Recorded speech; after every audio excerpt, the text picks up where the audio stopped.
Si tu aimes bien mes vidéos et si tu souhaites soutenir la chaîne, suffit juste de s'abonner en cliquant sur le bouton en bas à droite.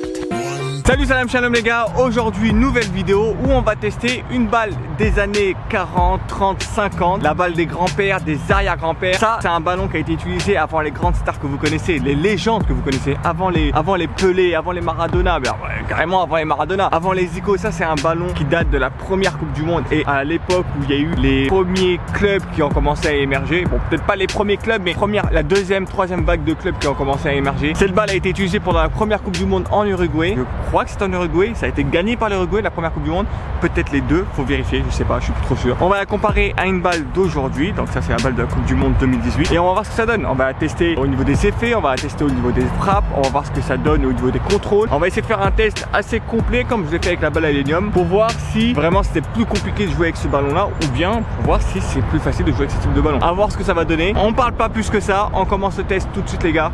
Let's go.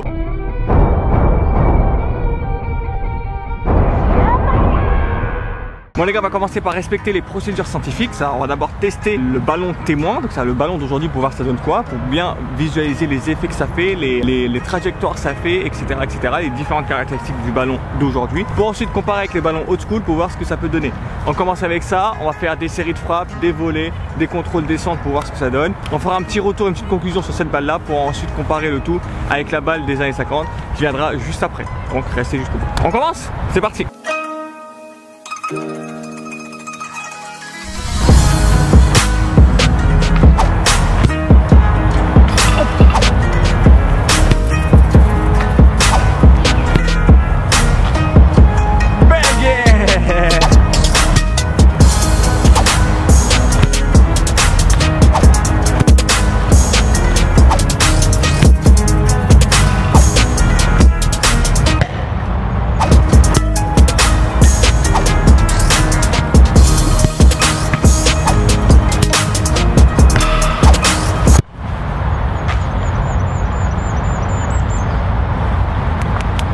Ça s'appelle une Lili. Une Lulu.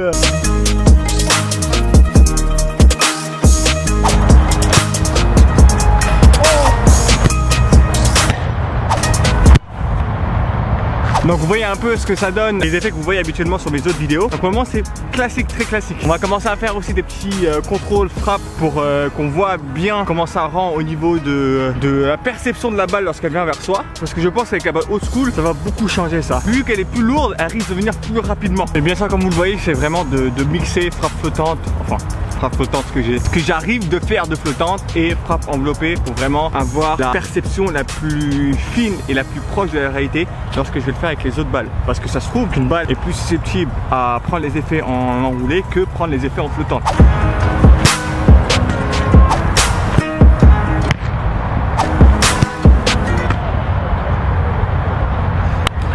Le but le plus gag de ma chaîne.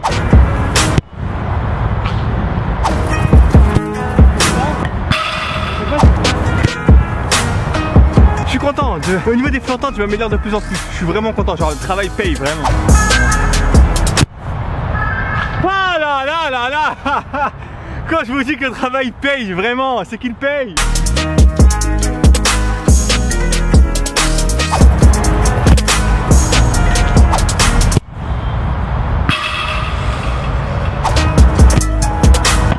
Oh bien ouais.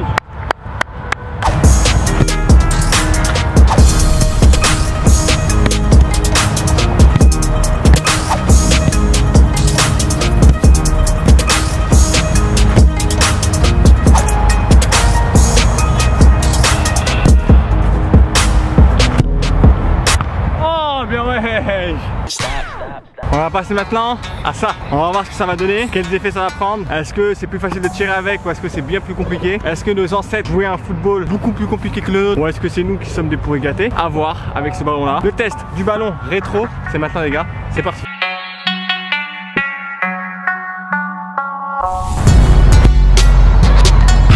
Je sais pas si vous avez vu à sa première frappe, peut-être que c'est moi qui ai eu ce ressenti là, peut-être que c'est moi qui est biaisé par le fait que je laisse une belle balle, mais vous avez vu le tour qu'elle a fait, genre elle aurait dû sortir et finalement elle prend bien les effets. Est-ce que c'est à cause des coutures qu'il y a ici qui sont beaucoup plus accentuées que sur les ballons d'aujourd'hui?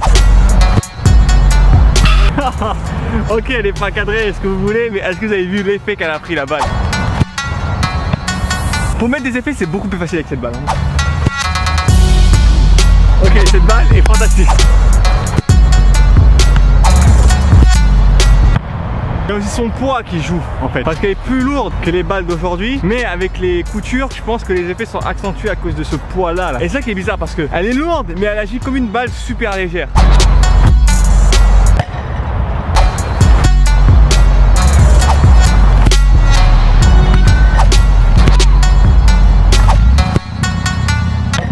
Il y a un truc que vous voyez sûrement pas parce que je le coupe sur mon montage, mais cette balle quand elle roule, en fait, t'as l'impression que tu joues sur un terrain en herbe. Elle fait là les rebonds, et en plus de ça, elle fait des rebonds genre à droite, à gauche, à droite, à gauche. Pour frapper, c'est peut-être un régal, mais pour jouer, faire une conduite de balle, je pense que c'est super roule avec ce type de balle. Oh, ça fait mal, c'est pas une lucarne, mais le fait qu'elle monte, oh, et qu'elle redescende vite.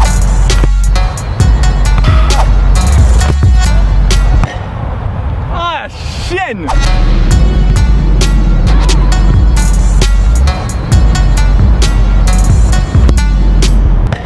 Ah, chienne!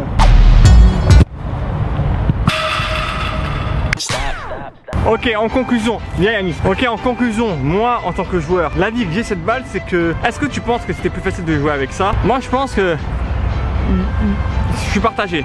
En guise de frappe, cette balle là, quand tu la frappes, et si tu veux mettre un effet, elle le fait. Tu veux mettre un enveloppé, elle te fait une cure de ouf. Tu veux mettre une flottante, elle flotte de malade. À cause du fait des coutures, je pense, dans un premier temps, le fait que l'air puisse passer vraiment bien dans la balle, fait en sorte que vraiment elle subit vraiment les effets, vu que les effets sont dus au frottement de l'air et la balle. Vous savez très bien ça, je l'apprends pas. C'est écrit dans mon livre, hein, ça faut le savoir. Et et je pense aussi c'est aussi à cause du fait qu'elle soit plus lourde qu'une balle normale, parce que le fait de mettre, je pensais que le carré de la vitesse est égal à l'énergie mise en jeu dans la proportion additionnelle d'Einstein lorsqu'il la met en route. Et voilà, le fait qu'elle soit plus lourde et le fait qu'il y a ces coutures qui sont vraiment accentuées fait en sorte qu'elle fait des effets de ouf.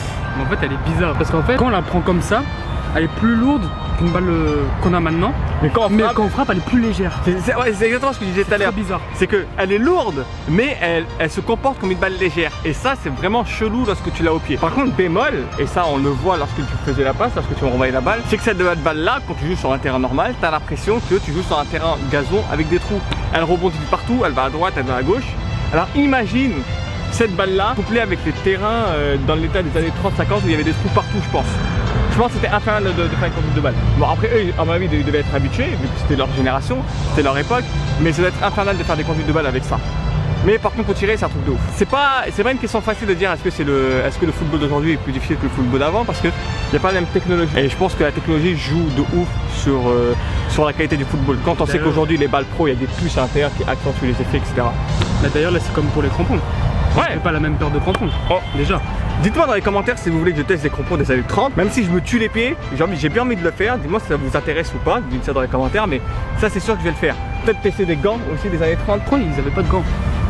Si, ils avaient des trucs bizarres. Alors, il y a une époque où j'avais pas de gants, mais je pense qu'il y a une époque où les gants ont été introduits, ça serait bien de tester. Donc voilà, on a testé la balle Coupe du Monde, balle des années 30, des années 20, la Copa Balle. J'espère que la vidéo vous aura plu, j'espère que on continue sur une série qu'on avait commencé il y a longtemps sur les tests de ballon. On avait fait le ballon spécial de Kobo, je sais plus comment ça s'appelait, je sais plus comment il s'appelait. Et on avait fait le ballon à l'hélium. Et là aujourd'hui on fait le ballon en scène. Si vous avez des idées de ballons à tester, dites-le moi dans les commentaires, je vais sélectionner. La série va continuer, je pense qu'elle va pas être très longue parce qu'il n'y a pas 1 milliard de balles non plus. On va passer ensuite sur d'autres types d'équipements, sur peut-être des chaussures, sur des shorts, sur une tenue entière, pourquoi pas. Pourquoi pas finir la série avec une tenue entière? Genre vraiment tout des années 30 pour voir dans quelles conditions jouaient les joueurs. Avec une tenue de chevalier bientôt. Pourquoi pas faire une vidéo avec une armure de chevalier, pourquoi pas. Enfin bref, la conclusion je pense qu'elle est assez longue. J'espère que la vidéo vous aura plu. N'hésitez pas à liker, commenter, partager. N'hésitez pas à aller voir nos comptes, nos réseaux sociaux, donc les liens et ceux d'Yanis qui sont dans la description. J'espère que vous a plu. Nous on se retrouve la semaine prochaine, la MIF. Peace.